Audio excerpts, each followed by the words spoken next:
Assalamualaikum warahmatullahi wabarakatuh. Salam jumpa lagi. Kali ini Wawasan Islam ingin membuat video series tentang krisis moneter tahun 1997 hingga 1998.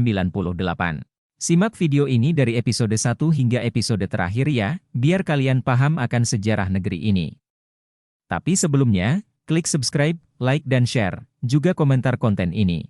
Mari kita simak episode 1.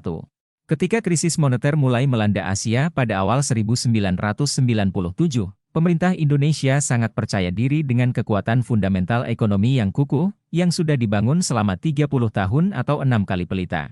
Saat itu, mata uang di berbagai negara Asia seperti Baht Thailand, Won Korea Selatan, Ringgit Malaysia, dan Peso Filipina, mengalami depresiasi karena ulah spekulan. Pemerintah Indonesia masih tenang-tenang saja, belum terusik, dan tetap optimis bahwa krisis itu tidak akan melanda Indonesia. Di tengah ketenangan dan percaya diri itu, bulan berganti bulan. Januari, Februari, Maret, April, Mei, sampai Juni masih belum terasa ada kelainan. Namun tiba-tiba pada awal Juli 1997, pemerintah mulai merasakan ada sesuatu yang lain pada dirinya. Tubuh moneter terasa meriang. Menko Ekuasbank, Saleh Afif, mencoba mengantisipasi dengan mengumumkan deregulasi sektor real yang ditujukan untuk mendongkrak transaksi bisnis pengusaha kecil dan menengah. Kemudian, Bank Indonesia melebarkan kurs intervensi dari 8% menjadi 12%. Hal ini dilakukan karena rupiah pun mulai terganggu. Namun, tindakan ini tidak mampu menahan gerak para spekulan yang mengusik-usik rupiah. Rupiah bergerak turun dari Rp2.450 per dolar menjadi Rp2.500 sampai akhir bulan Juli. Sekali lagi, hal yang santer diembuskan pada bulan ini adalah bahwa penyebab merosotnya rupiah terhadap dolar akibat tingkah pola para spekulan. Melihat gejala yang tidak sehat ini, pada pertengahan Agustus 1997, Bank Indonesia terus melakukan intervensi kurs dengan asumsi agar cadangan devisa yang ada, yang mencapai 21 miliar dolar Amerika, dapat terjaga dan nilai rupiah tetap tertahan. Namun, dalam kenyataannya, rupiah tetap saja merosot mencapai angka Rp2.650 per dolar. Menyadari gejala aneh ini, pemerintah menerapkan sistem nilai tukar mengambang.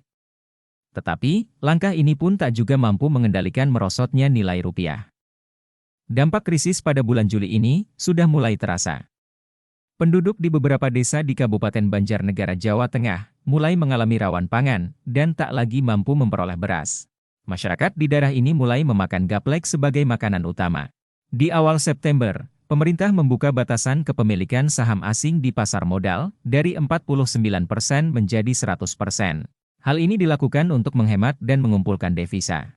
Tak hanya itu, pemerintah juga merevisi sejumlah mega proyek dengan nilai 106 triliun rupiah, antara lain Menara Jakarta, Jembatan Jawa-Sumatera dan Jembatan Indonesia-Malaysia, serta proyek Terminal Terpadu Manggarai. Hal ini dilakukan mengingat pemerintah mulai mengalami kesulitan likuiditas.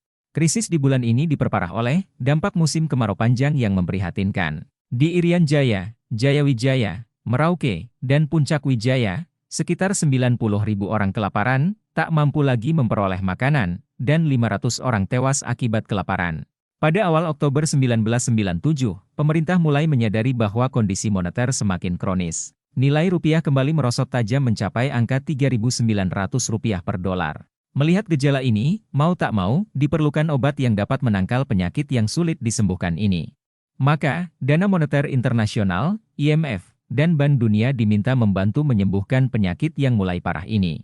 Di samping itu, Presiden Soeharto kembali meminta penasihat ekonomi pemerintah, Widjoyo Nitisastro, untuk mengambil langkah-langkah yang diperlukan dalam memulihkan kondisi moneter yang mulai sulit.